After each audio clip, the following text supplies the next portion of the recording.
경기도청에서는 이번 정기국회 국정감사의 하이라이트라고 할 수 있는 국회 행정안전위원회 경기도 국정감사가 진행되고 있습니다. 이재명 지사가 출석한 가운데 대장동 의혹 등을 둘러싼 공방전이 펼쳐지고 있는데요.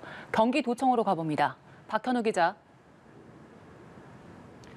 네, 경기도청에 나와 있습니다. 오전 시작된 경기도 국감은 점심 뒤 속개 계속해서 이어지고 있습니다. 이재명 지사와 야권은 역시나 핵심 쟁점인 대장동 의혹을 놓고 날선 공방전을 벌이는 모습인데요. 우선 국민의힘은 이 지사 관련 의혹들을 열거하면서 그분은 청와대보다 감옥이 더 가깝다고 포문을 열었습니다. 대장동 의혹과 관련해서는 이 지사가 민간 기업의 이익을 몰아주는 구조를 승인해 시에 손해를 끼쳤다면서 배임 주장을 이어갔는데요. 특히 유동규 전 성남도시개발공사 기획본부장과 김만배 씨 등을 주축으로 하는 대장동 깐부 세력이 이익을 얻기 위해서는 당시 시장이었던 이재명이라는 백마탄 왕자가 필요했다면서 유 전 본부장은 이 지사를 만난 뒤 꽃길만 걸었다며 측근설을 거듭 주장했습니다.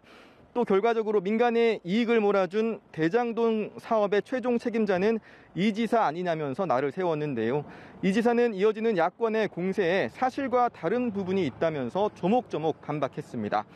우선 이 지사는 직접 돈 받은 자는 범인, 작물 나눈 자는 도둑이라는 문구가 적힌 팻말을 들어 보이기도 하며 부정부패의 주범은 돈을 받은 자라면서 의혹의 몸통은 토건비리 세력과 야권 인사라고 받아쳤습니다. 또 유 전 본부장의 측근설과 관련해서는 선을 그으며 추후 대통령이 된다면 유 전 본부장과 김만배 씨 등을 사면할 것이냐는 질문에는 부패 사범을 어떻게 사면하느냐고 반문하며 엄벌하겠다고 목소리를 높였습니다. 유 전 본부장에겐 배신감을 느꼈다면서 자신과 함께 일했던 공직자들이 일부 오염된 것에 대해서는 인사권자로서 사과한다고 재차 유감을 표명하기도 했는데요. 이 지사는 또 측근 비리가 드러나면 사퇴하겠느냐는 질문엔 국민의힘 윤석열 후보의 경우 측근이 100% 확실한 그분의 문제에 대해 사퇴할 것인지 먼저 답하라고 받아치기도 했습니다. 민주당은 대장동 의혹과 관련해 국민의힘을 겨냥한 공세를 이어가며 이 지사를 엄호사격했습니다. 특히 국민의힘 윤석열 후보가 과거 검사 시절 대장동 의혹과 관련해 부실 수사를 했다는 의혹 등을 제기하며 국민의힘의 방해로 토건 비리를 막을 기회를 수차례 놓쳤다고 주장했는데요. 이 지사는 대장동 사업과 관련해 오히려 수익이 전부 민간으로 돌아갈 뻔했는데 국민의힘의 방해에도 자신의 노력으로 5천억 원이 넘는 70%를 환수한 것이라고 재차 강조했습니다.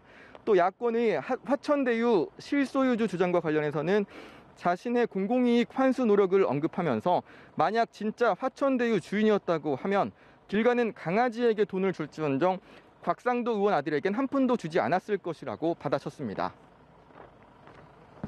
네, 박현우 기자, 오늘 국감장에서 국민의힘 측이 이재명 지사와 관련해서 새로운 의혹 제기를 했다고요? 네, 국민의힘 김용판 의원은 국제마피아파 행동대원이라고 밝힌 인물의 진술서를 근거로 이 지사 쪽으로 과거 조폭의 돈이 흘러 들어갔다는 정황이 있다고 주장을 했습니다. 용역사업 특혜 등을 조건으로 불법 사이트 자금 20억 원을 이 지사 측에 수십 차례에 걸쳐 지원했다면서 이 지사와 조폭 간 부적절한 거래 관련 의혹을 제기한 건데요.